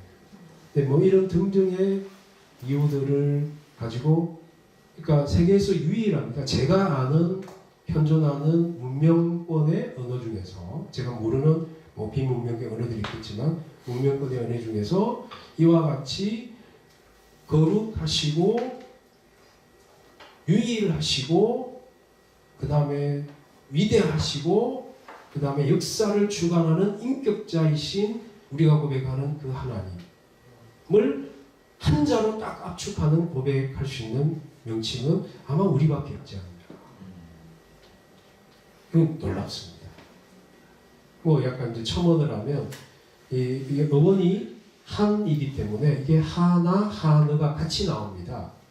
그래서 이제 우리 개신교인들은 하나님을 막 고집하시는 분들이 많은데 가톨릭이 하느님 이렇게 원래 가톨릭이 이제 천주 하다가 1965년에 제2바티칸 공회 이후에 공동 번역을 하면서 하느님을 쓰기 시작했어요.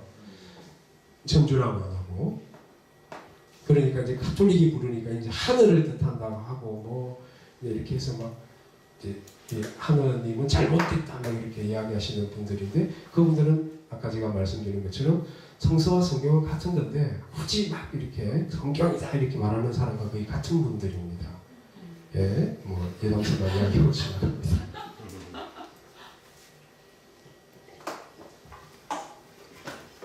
그러니까 이렇게 하니까 이제 진짜 천천히 갑니다. 예? 예. 근데 원래 하나는 시간 거의 다 됐는데 하나만 더 할게요. 여기까지만. 그리고 우리가 이제 복음이 들어왔습니다. 복음이 들어왔는데 이제 선교사가 복음이 우리 조선인들의 손에 의해서 발에 의해서 그들의 기도와 땀에 의해서 전해지기 시작했습니다. 그래서 여기저기서 선교사들이 들어오기 전에 공동체들이 만들어졌어요. 그래가지고 이제 하고 왔는데 처음에 선교사들이 들어올 때 와가지고는 선교사들은 처음부터 신앙 공동체를 만들 수가 없었습니다. 왜냐하면 고종 임금이 선교사들이 입국을 허락할 때에 교육과 의료에 국한을 뒀어요. 그래서 분립교당이라는 원칙이 있었습니다. 조선은. 그래서 외국인이 들어오면 절대로 선교하지 못한다. 외국인이 들어오면 정해져 있는 비자의 목적에 맡겨야 된다. 그래서 이 사람 비자가 그때 당시에는 호교라고 불렀어요. 호조라고 불렀어요. 그 비자. 우리 조선국에서 발행하는 호조 이렇게 써가지고 쭉 이름 쓰고 이 사람이 무슨 목적으로 들어왔고 언제까지 있다 뭐 대조선국 왕 쫙 해서 도장ቋ이 있습니다. 이제 그 호조에 있는 걸 어기면 안 되었습니다. 그런데 이제 프랑스 선교사들 같은 경우에는 이 가르칠 회자가 하나가 있는데 말씀은변에 이렇게 해가지고 가르칠회라고 해요. 가르칠교, 가르칠회 이게 이제 프랑스가 수교할 때 아주 교묘하게 우리가 한불 수호 통상조약을 맺을 때 프랑스인들이 조선에 들어올 목적으로 그 조항을 딱 그 두 자를 집어넣었어요. 그 두 자가 교회예요, 교회. 그러니까 학습, 프랑스인이 들어오는 거는 학습, 교회, 그 다음에 율례, 기예, 뭐 기술, 뭐 이런 등등등등으로 들어온다고 쭉 나열을 했는데 그게 딱 교회를 집어넣었어. 그러니까 이거는 자문을 받은 거예요. 이 북경에 있는 프랑스 그 주교가 북경 대주교가 프랑스인이 조선과 해야 되는데 이게 어떻게 하면 이 조선에다가 우리가 선교사를 보낼 수 있을까? 이 조약에다 집어넣고 싶다 하니까 여러 궁리를 하다가 그 중국인 한자를 그 사람도 자기 글자니까 중국인이 자문을 해준 거죠. 이 글자를 집어넣어라. 그러니까 이거는 조선인 관료가 볼 때는 그냥 선생 교육이라고 생각하는 거죠. 가르치고 가르치다니까. 교육이라고 생각하니까 당연히 뭐 학습 교육 당연히 이제 뭐 해야지라고 생각을 해서 오케이 했는데 이제 프랑스 선교사들이 옛날에는 막 조선인 복장을 입고 숨어서 미사 드리고 하던 사람들이 딱 들어와가지고 딱 사제복 새까만 거 딱 입고 와가지고 시장판에서 막 전도를 하기 시작하는 거예요.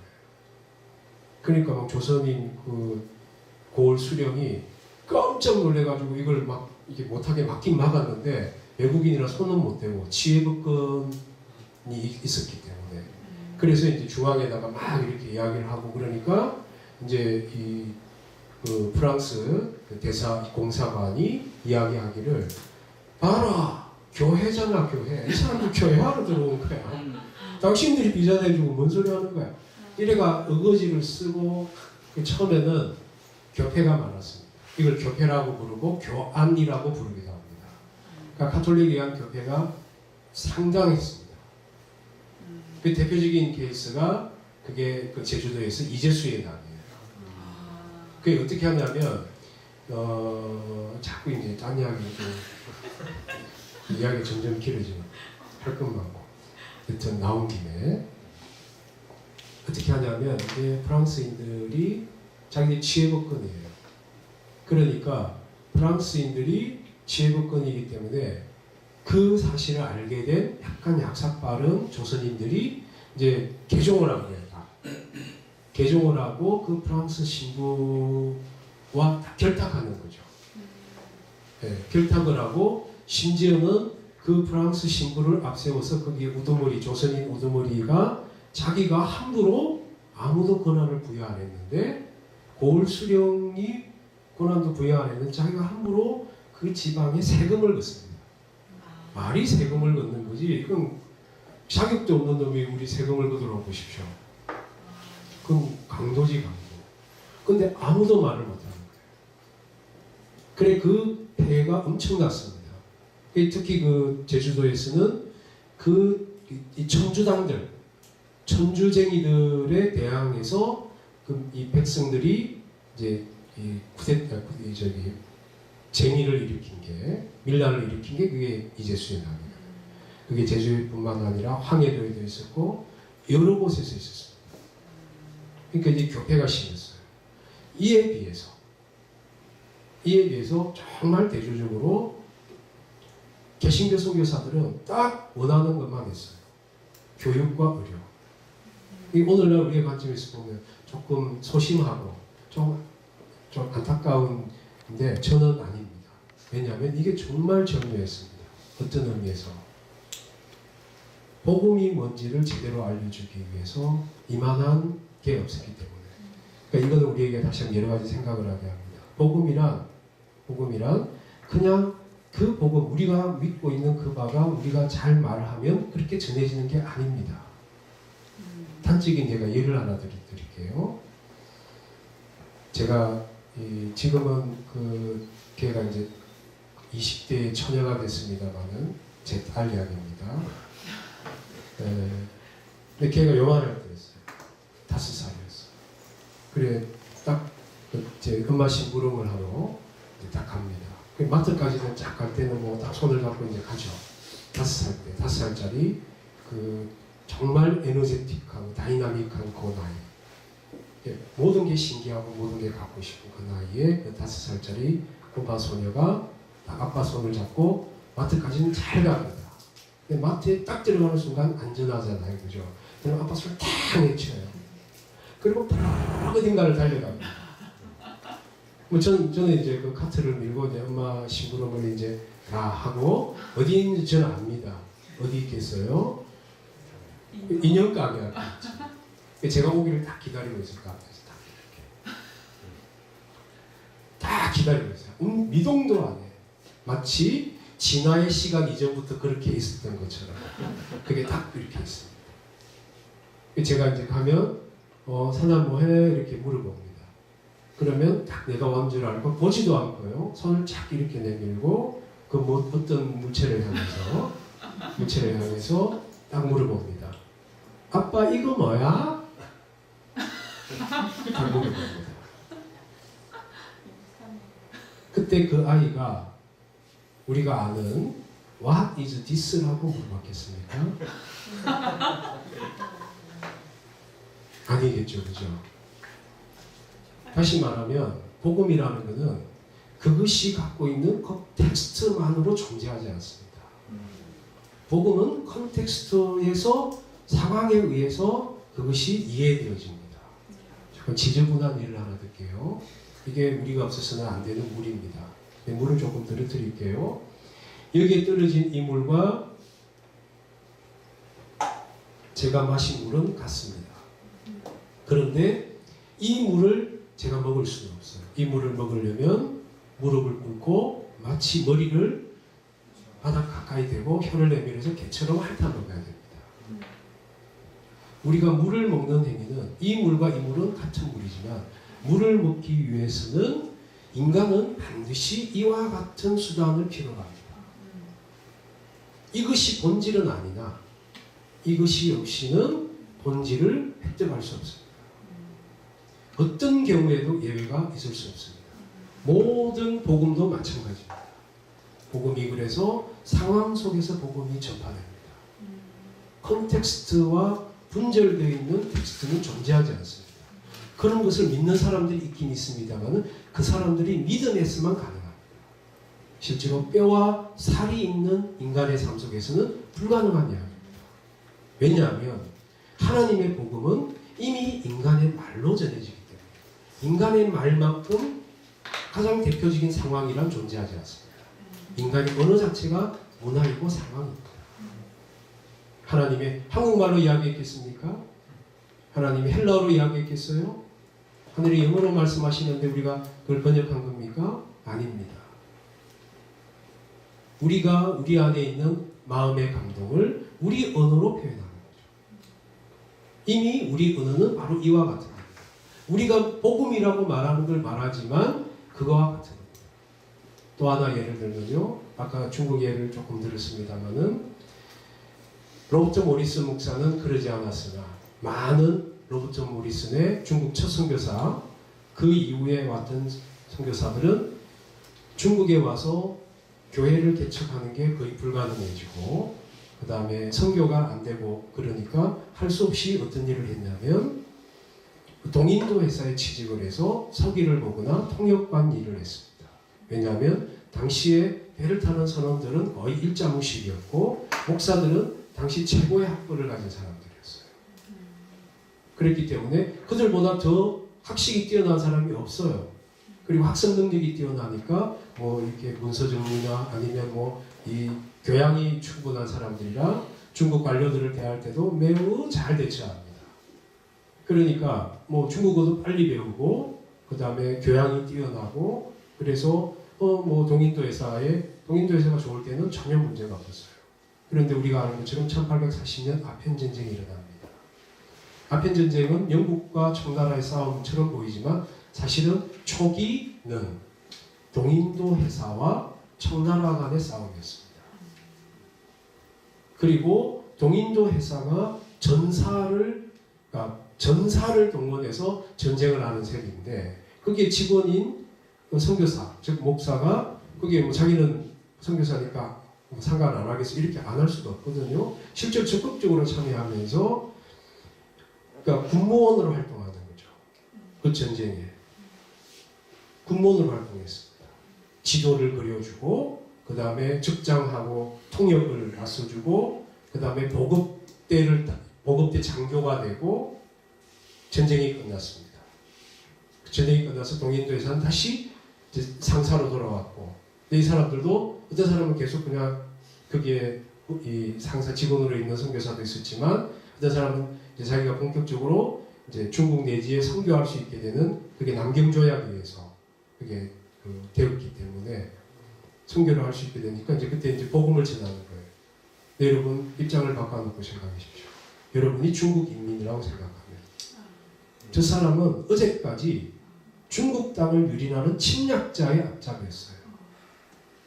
그런데 오늘날 갑자기 목사라고 복장을 바꿔 입고 예수 믿으세요라고 웃으면서 이야기합니다. 은혜롭게.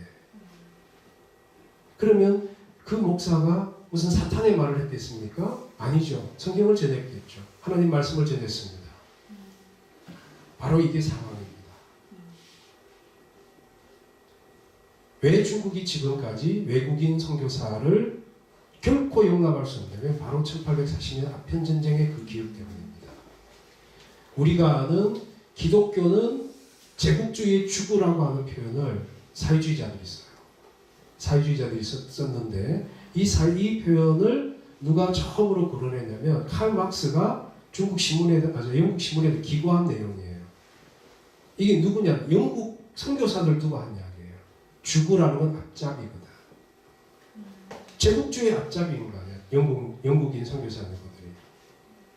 그리고 종교는 인민의 아편이라는 것도 똑같은 건데 그것도 아편 팔았거든. 그 목사들이 아편 파는 회사에 그 월급 받고 그거 했었어요. 그리고 오늘날 딱 그거 끝나고 나니 갑자기 목사인 거예요. 은혜롭게. 회개 안 하고. 회개를 한 것도 안, 회개를 했으면 몰라도 복음이란 이런 겁니다. 다시 우리 조선의 상황으로 돌아오면 선교사들이 처음에 교육과 의료를 바칩니다. 이게 프랑스 가톨릭 선교사들과 아주 대조되는 조선 인민들의 입장에서 볼 때 뭐냐면 이들은 학교를 열었습니다. 학교를 열었던 단적인 예를 하나 드릴게요. 사무엘 모어 목사라는 사람이 있었어요. 사무엘 모어 목사라는 분은 이제 처음에는 학교 선생으로 들어왔죠. 그 학교가 뭐 이제 헐버트 같이 유경공원 같은 국립학교 이런데 아주 급여가 잘 보장이 되어 있고 사택도 지급이 되는 그런 국립학교 선생이 다 될 수는 없었습니다. 그러니까 그냥 재중원에서 그냥 겹방살이를 하는 거예요. 자기 부인이랑 겹방살이를 하다가 선교 이제 비가 적당하게 축적이 되면 항상 거의 대부분 선교사들을 위해서 선교지에 가면 집을 사고 우물을 받습니다. 집을 사고 우물을 받습니다. 우물을 파는 게 어떤 의미냐면 당시는 상하수도가 없기 때문에 가사노동 중에서 가장 힘든 일이 물을 길어 오는 일이었어요. 그 물을 길어 밖에서 같이 이런 우리 오늘같이 편리한 물 깃는 도구가 존재하지도 않았습니다. 그냥 그 독 있잖아요. 물독. 항아리를 또아리를 딱 얹고 머리에 이고 애를 업고 한 놈 걸리고 손잡고 저기 내과까지 가서 빨래는 거기서 하더라도 쌀 씻을 물이나 국 끓일 물은 또 와야 돼요. 씻지도 못해. 맨날 우리처럼 샤워하고 이런 게 불가능합니다. 그렇게 살았어요. 우리 선조들이 대부분의 평민들이. 물론 양반들은 집집마다 우물이 있었습니다. 그럴 필요가 없어요. 근데 양반들은 평민들에게 그 우물을 개방 안 했습니다. 선교사들은 그 우물을 개방합니다. 선교사들이 그 우물을 개방하고 많은 상징이 있습니다. 우물을 개방하는 게. 많은 상징이 있어요. 근데 실제적으로 이 우물은 안악들이 와서 물을 길러 옵니다. 안악들이 자기만 오는 게 아니에요. 애들을 업고 걸리고 이렇게 오잖아요. 그럼 안악들이 자기들끼리 물 기르는 동안 깔깔거리면서 이제 수다도 듭니다. 약간의 레크레이션을 하는 거죠. 그런데 그동안에 요런 요만한 나이, 8살 되는 아이, 7, 8살이 되는 아이들이 정말 그 사진들 보면 참 더럽기 정말 이거 말할 수가 없어요. 정말 참 더럽습니다.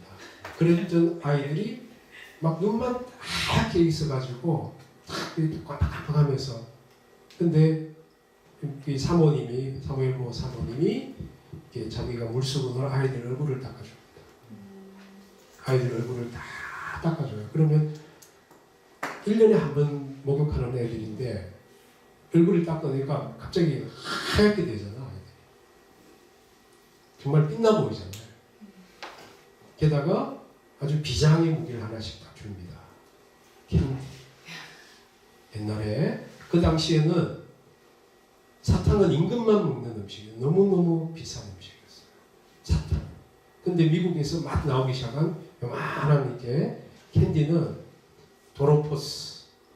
그거는 그때 막 대량 생산되기 시작했거든요. 도로포스를 하나 딱 이렇게 줘요.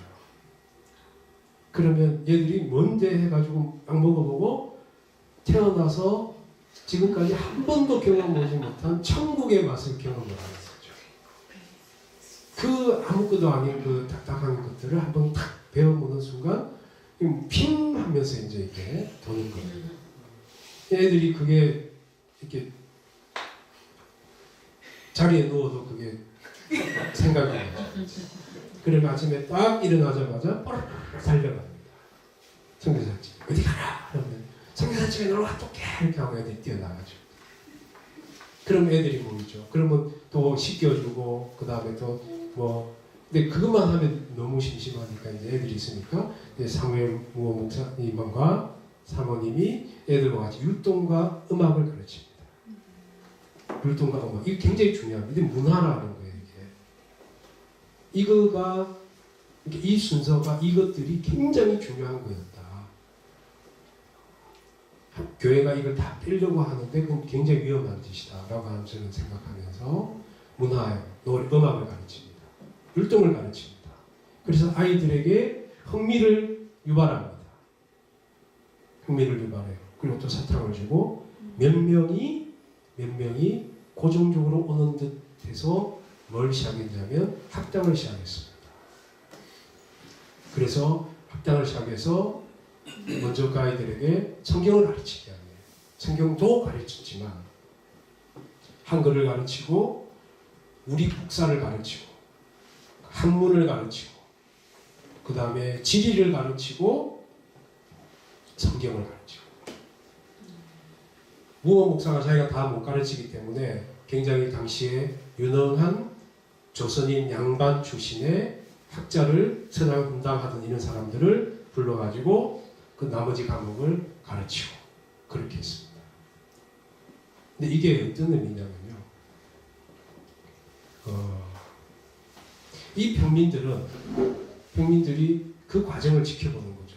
여기 뭐 자녀가 있는 분들은 몇 분 안 되실 것 같아요. 자녀가 있는 분들은 아마 충분히 공감이 될 텐데 내 자식을 내한테 빚이 있는 사람도 아니고 마음에 빚이 있는 사람도 아니고 친척도 아니고 어떤 관계도 없는 완전히 생판 모를 남인데 외국인인데 게다가 신분도 훨씬 높아 보이는 사람처럼 보이는데 우리같이 정말 가난하고 별 볼 일 없는 볼품없는 우리들의 아이들 차마 우리들도 제대로 이쁘해주지 못하고 기호해주지 못하는 그 아이들을 정말 자기 자식들처럼 그분들도 자녀들이 있는데 똑같이 대우하면서 그 과정을 지켜보는 부모들의 마음은 어떨까 생각해 보십시오.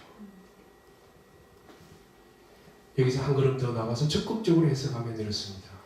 이분들은 5천년 역사 동안 한 번도 이와 같은 대접을 받아본 적이 없던 사람들. 그들은 태어나면서 죽을 때까지지만 실제적으로는 그들의 아버지의 아버지의 아버지의 아버지 5천년 역사 동안 그들은 한 번도 사람이지만 사람으로 대우를 받아보지 못했던 사람들. 한 번도 역사의 무대에 올라왔던 적이 없었던 사람들. 한 번도 밝은 세상에 사람처럼 살아보지 못했던 사람들. 이 일을 누가 제일 먼저 했습니까? 바로 예수님이 먼저 했습니다. 저는 이것을 이렇게 부르고 싶습니다. 그들 존재하나 존재하지 않는 존재. 이들을 비존재라고 부릅니다. 존재하나 존재하지 않는 것처럼 존재하는 존재. 이 비존재를 예수께서 존재 영역으로 부르시지 않으셨습니까? 수가생의 여인이 그랬고 문둥병자들이 그랬고 귀신 들린 자들이 그랬고 사마리아인들이 그랬고 예수께서 부르신 그들 가난한 자, 옥에 갇힌 자, 과부와 나그네 우리가 존재 영역에 있는 사람들이 사람이지만 사람으로 대우하지 않고 비존재 영역으로 우리의 인식의 바깥으로 타자화시켜버렸던 그들을 예수께서는 이 존재 영역으로 부르셨어요. 그게 그 부르는 소리가 복음 아니겠습니까? 저는 그렇게 믿습니다. 예수께서 우리를 부르는 소리.